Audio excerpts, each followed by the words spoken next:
Bulletin के आगाज में आपको बताएं कि लाहौर हाईकोर्ट ने पीटीआई की पंजाब में इलेक्शन कराने की दरख्वास्त पर तहरीरी फैसला जारी कर दिया। अहकाम दिए गए हैं कि इलेक्शन कमीशन पंजाब असम्बली के लिए फौरी इलेक्शन की तारीख का ऐलान करे, गवर्नर से मुशावरत के बाद शेड्यूल जारी किया जाए।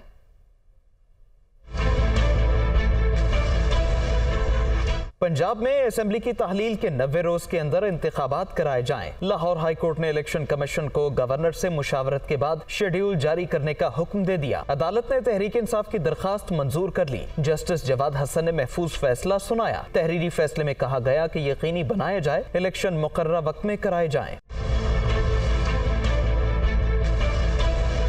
अदालती फैसले में कहा गया कि इंतखाबात के इनेकाद को यकीनी बनाना इलेक्शन कमीशन की जिम्मेदारी है। आइन में इलेक्शन कमीशन को इंतखाबात कराने का इख्तियार है।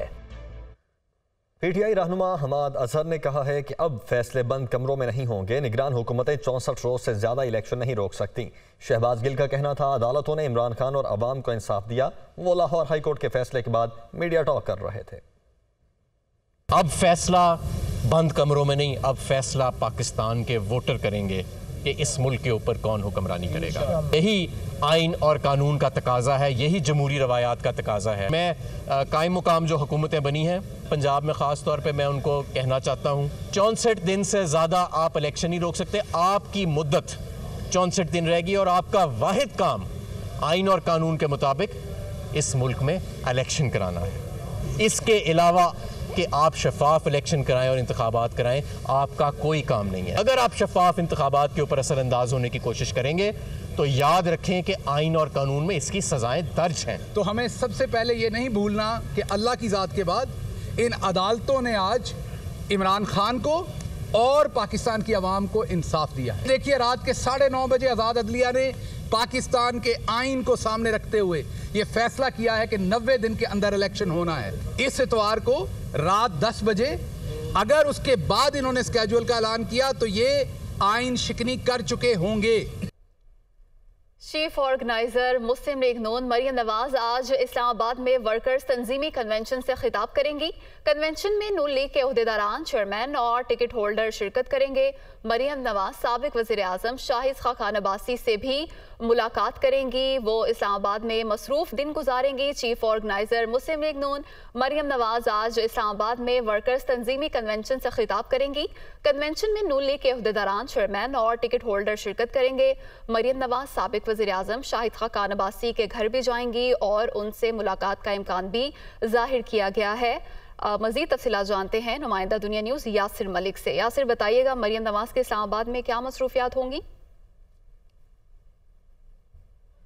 जी बिल्कुल, देखें, मुस्लिम लीग नून की सीनियर नायब सदर और party chief organizer Maryam Nawaz इस वक्त इस्लामाबाद में मौजूद हैं और आज वो अहम मुलाकातें करेंगी। एक उनकी अहम मुलाकात जो है वो शाहिद खाकान अब्बासी से होगी और शाहिद खाकान अब्बासी जो है उनमें उस मुलाकात में अपने जो उनके तहफ़्फ़ुज़ात हैं उनसे मरियम नवाज को आगाह करेंगे। मरियम नवाज सीनियर क़यादत के हमरा जो हैं, सीनियर लीडरशिप के हमरा शाहिद खाकान अब्बासी की जो रिहाइशगाह है F7 में वहाँ जाएंगी, उनके साथ मुलाकात करेंगी, उनकी तमाम बातें सुनेंगी और मुस्लिम लीग नून के ज़राए का ये कहना है कि उनके तहफ़्फ़ुज़ात को दूर करने की जो है वो आज कोशिश की जाएगी। इसके साथ साथ मुस्लिम लीग नून का जो मरकज़ी सेक्रेटेरिएट है मुस्लिम लीग नून का डॉक्टर तारिक फजल चौधरी की रिहाइशगाह पर वहाँ पर आज एक तंजीमी कन्वेंशन होगा जिसमें बड़ी तादाद में इस्लामाबाद से मुस्लिम लीग नून के वर्कर्स, यूथ विंग के वर्कर्स जो हैं और इसके साथ साथ जो चेयरमैन है, वाइस चेयरमैन है, अरकान कौमी असम्बली के तौर पर जो उम्मीदवार हैं इस्लामाबाद से, वो भी आज इस वर्कर्स कन्वेंशन में शामिल होंगे और एक बड़ी तकरीब के लिए एक बड़ा हॉल जो है वो उसको चुना गया है जहाँ पर टेंट लगा दिए गए हैं। उसके साथ साथ वहाँ पर तमाम तर इंतज़ामात जो है मुकम्मल कर लिए गए हैं। पार्टी परचम जगह जगह जो है वो लहराए गए हैं और हर बंदे को अपने हल्के से जो तंजीमी ओहदेदार हैं उनको लाने के तमाम तर इंतजामात मुकम्मल कर लिए गए हैं। यासिर, बहुत शुक्रिया, आपने तफसीलन अपडेट किया। फिलडेड के सरबराह अहमद बिलाल महबूब ने कहा है कि हाई कोर्ट के फैसले के खिलाफ इंट्रा कोर्ट या सुप्रीम कोर्ट में अपील का इम्कान मौजूद है। हुकूमती इदारों ने इलेक्शन कमीशन की मुआवनत न की तो पंजाब में इंतखाबात का इनेकाद मुश्किल हो सकता है। वो दुनिया का इमरान खान के साथ में गुफ्तगू कर रहे थे। एक और इम्कान मौजूद है कि इस फैसले के ख़िलाफ़ कोई इंट्रा कोर्ट अपील हो या फिर सुप्रीम कोर्ट में अपील हो। दूसरा सवाल होगा, वो भी बहुत अहम होगा, कि इस फैसले की एनफोर्सेबिलिटी, अमल दरामद। हमने देखा है कि इस्लामाबाद हाई कोर्ट का फ़ैसला, अगरचे वो भी गैर मामूली फ़ैसला था कि अगले दिन इंतखाबात करा दिए जाएँ मकामी हुकूमतों के, इस्लामाबाद में एनफोर्स नहीं हो सका। हुकूमत के तमाम इदारों को मामलत करनी पड़ेगी तो फिर इलेक्शन होंगे। लेकिन अगर इलेक्शन कमीशन ने ख़ुद ये महसूस किया कि उसकी कोई मामलत नहीं कर रहा, प्रैक्टिकली पैसे भी उसको जारी नहीं कर रहे, तो फिर सूरत हाल मुख्तलिफ होगी। सुप्रीम कोर्ट भी यही डायरेक्शन देता है, तो मेरे ख्याल में इदारों के पास कोई चॉइस नहीं है। पाकिस्तान तहरीक इंसाफ की जेल भरो तहरीक के लिए पेशावर में कारकुनों और शहरियों ने रजिस्ट्रेशन शुरू कर दी है। पीटीआई के कारकुनान तहरीक के लिए फॉर्म भर रहे हैं। दुनिया न्यूज़ के नुमाइंदा आमिर जमील इस वक्त पेशावर में एक कैंप में मौजूद हैं, उनसे मज़ीद तफसीलात जानते हैं। जी बिल्कुल, चेयरमैन पाकिस्तान तहरीक इंसाफ इमरान खान की जानिब से जेल भरो तहरीक के ऐलान के बाद से ही पूरे पेशावर में इस तहरीक के लिए रजिस्ट्रेशन का आगाज़ कर दिया गया। गुज़िश्ता 2 रोज़ पहले ही इसका आगाज़ कर दिया गया था और आज इसी हवाले से PK 81 में जेल भरो तहरीक के हवाले से रजिस्ट्रेशन की जा रही है। मेरे साथ इस वक्त ज़िली नायब सदर शाहजेब मौजूद है। मैं चाहूँगा इनसे हम थोड़ी सी तफसीलात ले सकें। जी, अभी तक आप देख सकते हैं कि यहाँ पर लाइन्स लगी हुई हैं और PK 78 जो कि नया हल्का PK 81 है, उसके मुताबिक हम पार्टी के जो ऑफिशियल अकाउंट है उसके मुताबिक हम इंदराज करें गूगल से लेकर, और हम जो है उसको मैनुअली भी कर रहे हैं। अभी तक 100-150 से ज़्यादा लोग हो चुके हैं और हमारा टारगेट है कि आज शाम तक हम 500 तक के करीब तक पहुँच सके, क्योंकि ये खान साहब का विज़न है। ये हमारा एक जमहूरी और आइनी हक है कि जब भी एक मुल्क डिफ़ॉल्ट की तरफ जाएगा, पकड़ दकड़ होगी, तो हम अपने खान साहब के विजन के मुताबिक, उनके कहने के मुताबिक पाकिस्तान को जमहूरी सिस्टम में रहते हुए अपने इक़दार को समझते हुए हम इंशाअल्लाह जेल भरो तहरीक में रजिस्ट्रेशन कर रहे हैं और हम पूरे पाकिस्तान में लाखों लोग जेल के लिए हम लोग अभी से तैयार हैं। शुक्रिया जी। प्लान ये है कि हर हल्के में रोज़ाना की बुनियाद पर जाया जाएगा और हर हल्के से 500 अफराद की रजिस्ट्रेशन की जाएगी। अभी तक 150 के करीब जो है अफराद यहाँ पर रजिस्ट्रेशन करवा चुके हैं और जबकि इनकी तवक्को ये है कि शाम तक 500 से ज़ायद अफराद जो है वो इनको रजिस्टर इनके पास हो चुके होंगे। जी। सरबराह अवामी मुस्लिम लीग शेख रशीद को आज रिटर्निंग ऑफिसर के सामने पेश किया जाएगा। NA 62 ज़िमनी इलेक्शन शेख रशीद के कागजात नामजदगी की जांच पड़ताल आज होगी। रिटर्निंग ऑफिसर ने सुपरिंटेंडेंट अडियाला जेल को शेख रशीद को पेश करने का हुक्म दिया था। इसी हवाले से हसीब मलिक ने हमें ज्वाइन किया है। हसीब, बताएगा क्या डिटेल्स हैं और कब पेश किया जाएगा? जी बिल्कुल, ये आज दिन 10 बजे पेश करने का हुक्म दिया था आरओ जो थी नौशीन इसरार की जानिब से, लेकिन आज अब से कुछ देर पहले जो शेख राशिद शफीक हैं वो इधर पहुंचे थे और उनकी जानिब से मीडिया से भी गुफ्तगू की गई है और उनकी जानिब से बताया गया है कि जो शेख रशीद हैं उनको आरओ के सामने पेश करने से इनकार कर दिया गया है जेल सुप्रिटेंडेंट की जानिब से। उनकी जानिब से ये भी बताया गया कि कल रात 7 बजे के करीब उन्हें कॉल मौसूल हुई थी, जिसके बाद वो अडियाला जेल गए थे और अडियाला जेल के जो जेल सुप्रिटेंडेंट हैं उनकी जानिब से इनकार किया गया है कि वो आज शेख रशीद को स्क्रूटनी के अमल के लिए पेश नहीं करेंगे। जबकि गुज़िश्ता रोज़ हमने देखा कि आरओ जो थी नौशीन इसरार, उनकी जानिब से बाकायदा तौर पर ऑर्डर जारी किया था कि शेख रशीद को स्क्रूटनी के अमल जो कि ज़िमनी इंतखाबात होने जा रहे हैं NA 62 के अंदर, उनकी भतीजे शेख राशिद शफीक की जानिब से ये कागजात नामजदगी जमा करवाए गए थे और आज स्क्रूटनी का अमल होना था, जिसके ऊपर यह ऑर्डर किया गया था कि शेख रशीद को अडियाला जेल से पेश किया जाए ताकि स्क्रूटनी के अमल में वो शामिल हो सकें। लेकिन जो शेख राशिद शफीक हैं उनकी जानिब से अभी बताया गया कि उन्हें जो है उनके जो कागजात हैं वो मंजूर कर लिए गए हैं, लेकिन जो जेल सुप्रिटेंडेंट हैं उनकी जानिब से 2 ऑर्डर मानने से इनकार किया गया है। मरी के जो मजिस्ट्रेट थे उनकी जानिब से भी उधर भी हमारी जानिब से दरख्वास्त दायर की गई थी कि शेख रशीद को स्क्रूटनी के अमल में शामिल होने की इजाज़त दी जाए। उधर से भी ऑर्डर दिया गया था और उसके बाद जब वो ऑर्डर लेके हम जेल सुप्रिटेंडेंट के पास गए थे तो उन्होंने वो ऑर्डर मानने से इनकार किया और ये भी हुक्म दिया कि आप आरओ मुतल्लिका जो आरओ हैं उनसे तहरीरी तौर पे ऑर्डर लेके हमें जमा करवाएं, उसके बाद पेश करेंगे। हमारे वकला की जानिब से आरओ के पास भी दरख्वास्त दायर की गई थी जिसे मंजूर किया गया था और ऑर्डर जारी किया गया था। वहाँ से भी ऑर्डर जारी किया गया था। बहुत शुक्रिया हसीब आपका। बिजली मरहलावार महंगी की जाएगी। हुकूमत ने IMF को प्लान दे दिया। हुकूमत और IMF के दरमियान सर्कुलर डेट मैनेजमेंट प्लान। दुनिया न्यूज को तफसीलात मौसूल। दस्तावेज के मुताबिक पाकिस्तान ने नवंबर 2023 तक बिजली समाही बुनियादों पर महंगी करने का प्लान दे दिया। इसी पर बात करेंगे। नुमाइंदा दुनिया न्यूज मुदस्सिर राना हमारे साथ मौजूद हैं। मुदस्सिर, बताइएगा इस हवाले से क्या तफसीलात हैं? जी, IMF की कड़ी शराइत पर हुकूमत ने बिजली की कीमतों में मजीद इजाफे का फैसला कर लिया है और बिजली सर्कुलर डेट मैनेजमेंट प्लान के तहत जो IMF के साथ शेयर किया गया है और गुज़श्ता रोज़ जिसकी ECC से भी मंजूरी दी गई है, उसके अकॉर्डिंगली तकरीबन नवंबर 2023 तक 7 रुपये 91 पैसे बिजली मजीद महंगी की जाएगी।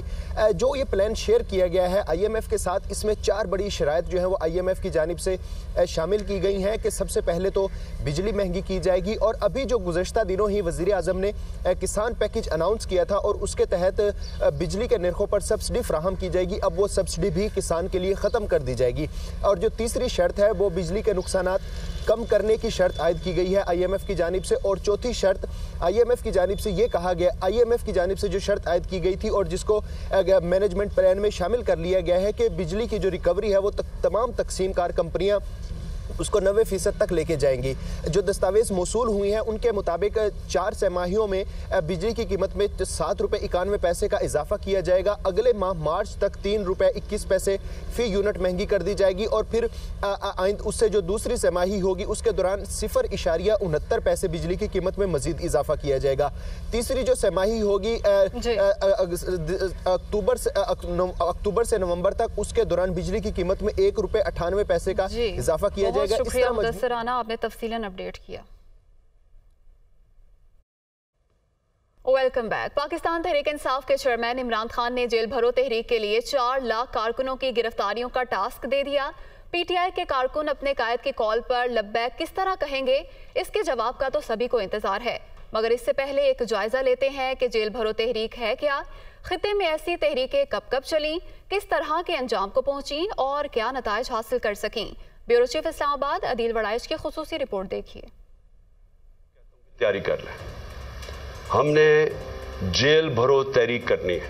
इमरान खान की जेल भरो तहरीक किस अंजाम से दो चार होगी, इसके लिए तो करना होगा वक्त का इंतजार, मगर इससे कबल ये जरूर जांचा जा सकता है कि जेल भरो तहरीक है क्या और अब तक चलाई गई ऐसी तहरीकें क्या नताइज दे सकी। जेल भरो तहरीक को मुतालबात की मंजूरी के लिए हुकूमत को दबाव में लाने का एक हरबा कहा जा सकता है, जिसका मकसद रजाकाराना गिरफ्तारियों के जरिए अपनी अवामी मकबूलियत साबित करना भी है, तो साथ ही ऐसी सियासी जमात या ग्रोह का तासुर कायम करना भी जिसके लिए अवाम हर तरह की कुर्बानी के लिए तैयार हों। हदफ होता है कि इतनी बड़ी तादाद में लोगों को जेलों में जमा करना कि रियासत के लिए इन जिंदानों का इंतजाम संभालना मुश्किल हो जाए। बर्रे सगीर में गिरफ्तारियों को सियासी हरबे और हुकूमत पर दबाव के लिए इस्तेमाल की रिवायत क़याम पाकिस्तान से कबल की है। बर्रे सगीर में सबसे पहले कांग्रेस के रहनुमा मोहनदास गांधी ने सिविल नाफरमानी और हिंदुस्तान छोड़ दो तहरीक में जान डालने के लिए इज्तमाई गिरफ्तारियों का तरीकाकार अपनाया। इस तहरीक में 60,000 से जायद अफराद गिरफ्तार हुए, जिनकी अक्सरियत बगैर किसी मुकदमे के तकसीम हिंद तक कैद रही। यूं ये तहरीक फौरी तौर पर अपने मकासद हासिल करने में नाकाम रही। 1947 में मुस्लिम लीग ने खिजर हयात टवाना की यूनियनिस्ट वजारत के खिलाफ सिविल नाफरमानी की तहरीक शुरू की, जिस दौरान एहतजाज को मुअस्सर बनाने के लिए अज खुद गिरफ्तारी की मुहिम चलाई गई। पुलिस इन मुस्लिम लीगी रजाकारों को गिरफ्तार करके शहर से दूर छोड़ दिया करती थी। फिर क़याम पाकिस्तान के बाद बड़ी तादाद में जेल भरो तहरीकें चली। जुल्फकार अली भुट्टो के खिलाफ PNA की तहरीक की इब्तदा भी रजाकाराना गिरफ्तारियां पेश करने से हुई। ये जुड़ी होती हैं तहरीकें सिविल नाफरमानी के साथ। कोई कानून होता है, आप उसे तोड़ते हैं, दफा 144 लगी, आप उसको वायलेट करेंगे, कभी पकड़ो। भुट्टो साहब के दौर में भी लोगों ने गिरफ्तारियां दी। कानून शिकनी के साथ जुड़ी हुई तहरीक है, इसको सिविल डिसोबीडियंस की तहरीक भी कहते हैं। पाकिस्तान में किसी हद तक अगर कोई ऐसी तहरीक मिलती है जिसमें जेलें भरने की कामयाब कोशिश हुई, तो वो तहरीक बहाली जमहूरियत जो MRD के नाम से मारूफ है कही जा सकती है। जिस दौरान मार्शल लॉ के खात्मे और जमहूरियत की बहाली की मुजाहमती जद्दोजहद में शिद्दत लाने के लिए जेल भरो तहरीक शुरू की गई। जियाउल हक के खिलाफ 1981 में शुरू होने वाली MRD की तहरीक का ज्यादा जोर सूबा सिंध में था, जबकि पंजाब की शमूलियत न होने के बराबर थी। MRD के प्लेटफॉर्म से रजाकाराना गिरफ्तारियों की इस तहरीक में तकरीबन 15,000 अफराद को गिरफ्तार किया गया। अक्सर जेलों में गुंजाइश से 3 गुना ज्यादा कैदी हो गए। असीरान में वकील, सियासी रहनुमा और कारकुनों के अलावा हर मकतबा फिक्र के लोग शामिल थे, जिसने हुकूमती ऐवानों में हलचल मचा दी।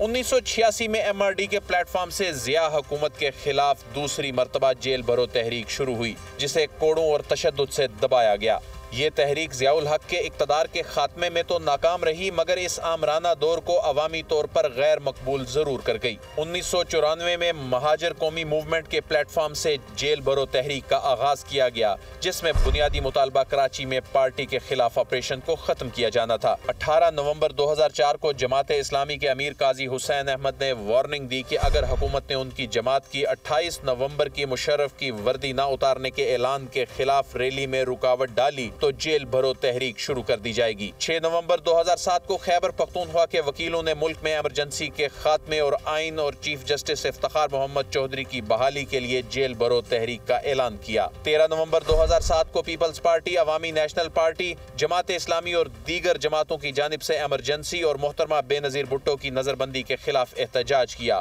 पुलिस ने सियासी जमातों के 100 से जायद कारकुनों को गिरफ्तार किया, जिस पर पीपल्स पार्टी ने जेल भरो तहरीक का ऐलान किया। 15 जनवरी 2018 को तहरीक लब्बैक के मौलाना अशरफ जलाली ने मुतालबात की मंजूरी के लिए 27 जनवरी 2018 से जेल भरो तहरीक का ऐलान किया। उनके मुतालबात थे कि राना सनाउल्लाह इस्तीफा दें और तहरीक के कारकुनों का अजाला किया जाए। PTI के चेयरमैन इमरान खान भी इससे कबल 8 अक्टूबर 2022 को मियांवाली के जलसे में पार्टी कारकुनों को धमकियों के खिलाफ जेल भरो तहरीक चलाने का ऐलान कर चुके हैं, जिसको बाद अज़ां बगैर किसी अमल दरामद के भुला दिया गया। और अब 4 फरवरी को इमरान खान ने अपनी पार्टी के रहनुमाओं की गिरफ्तारियों के खिलाफ जेल भरो तहरीक का ऐलान किया। फिर इसे 90 रोज में असम्बलियों के इलेक्शन से मशरूत कर दिया, जिसका नतीजा अभी बाकी, जबकि गलगला काफी ज्यादा है। क्या तहरीक इंसाफ लाखों कारकुनों की गिरफ्तारियां पेश करने में कामयाब रहेगी? तहरीक इंसाफ की ठीक है, बहुत बड़ी फॉलोइंग जरूर है, लेकिन क्या ऐसे लोगों की तादाद मौजूद है जो इसका, अगर ये कोई तहरीक इस किस्म की होती है तो आपको हज़ारों में जो है आपको वॉलंटियर्स चाहिए होते हैं, तो क्या आपको वॉलंटियर्स मिल जाएंगे? दूसरी जानिब इमरान खान खुद कह रहे हैं कि हम कानून हाथ में नहीं लेंगे, सड़कों पर भी नहीं निकलेंगे। तो फिर सवाल ये है कि क्या कारकुन गिरफ्तारियों के लिए खुद थानों में पेश होंगे? अगर खुद पेश होंगे तो गिरफ्तार किस जुर्म में होंगे? क्या मुल्की कानून बिला जुर्म रजाकाराना गिरफ्तारियों की इजाज़त देता है? अगर गवर्नमेंट 144 नहीं लगाती है शहर में, ये मुजाहरे करते रहे अपने शहर में, इन्हें गिरफ्तारी नहीं करेगा कोई। अगर गिरफ्तारी की तो फिर देखना ये होगा कि PTI का रिस्पांस क्या है पब्लिक का। अगर वो और ओवरवेलमिंगली इसके सपोर्ट में आते हैं तो फिर गिरफ्तारी, वैसे ही जेल में जगह नहीं है, कहाँ रखेंगे, थानों में कहाँ इतनी जगह है। कुछ तजियाकारों का ये भी मानना है कि चेयरमैन तहरीक इंसाफ का कमाल ये भी है कि वो माजी की सियासी नाकामियों को भुलाकर निहायत इत्मीनान से आगे बढ़ जाते हैं। हो सकता है जेल भरो तहरीक भी सिविल नाफरमानी की तहरीक की तरह का सियासी ऐलान साबित हो। जेल भरो तहरीक कामयाब होगी या नहीं, इससे कबल ये सवाल ज्यादा अहम और दिलचस्प है कि जेल भरो तहरीक का आगाज भी हो सकेगा या नहीं।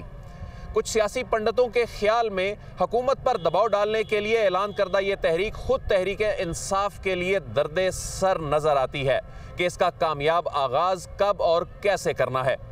कैमरामैन खालिद गर्देजी के साथ अदील वड़ाइच, दुनिया न्यूज़, इस्लामाबाद। अदील वड़ाइच की एक खुसूसी रिपोर्ट आपने देखी। कराची का रुख करते हैं। रहनुमा MQM मुस्तफा कमाल मीडिया टॉक कर रहे हैं। पार्टी से जो पेशरफ्त हुई यही नज़र आ रहा है कि आप इस पार्टी जो है वो आपकी डिमांड से प्रेशर में है 53 यूनिट्स के हवाले से, तो क्या समझते हैं कि MQM कल का धरना जो है वो पोस्टपोन कर सकती है? देखिए अभी ये डिसाइड नहीं हुआ कि MQM ये धरना पोस्टपोन करेगी नहीं करेगी, लेकिन मैं एक बात आपको ज़रूर कहना चाहता हूँ कि पीपल्स पार्टी के दोस्तों ने बड़े पॉजिटिवली जो है वो हमारी बात सुनी है, उसको एक्नॉलेज किया है और हमें जो है वो, और लेकिन उन्होंने अभी उसका जवाब नहीं दिया है और हमें उनसे अच्छे जवाब की तवक्को, क्योंकि हम कोई नाजायज़ बात, कोई इलीगल बात उनसे कह नहीं रहे। हमारी बिल्कुल जायज़ बात है और इसके ऊपर बहुत इलेक्शन से पहले भी बहुत ज़्यादा ब्रेनस्टॉर्मिंग हो चुकी है, बहुत सारी चीज़ें एग्री हुई भी थी और इसलिए मुझे अच्छी पेशरफ्त की तवक्को है और जैसे ही वो पेशरफ्त होगी तो हम आपको इत्तला भी करेंगे। आपने कहा कि आप पर आपके दुश्मन भी उंगली नहीं उठाता, पहले तो ये बता दें आपका दुश्मन कौन है। दूसरा, कराची शहर की जो इस वक्त सूरत हाल है, ठीक है, आपके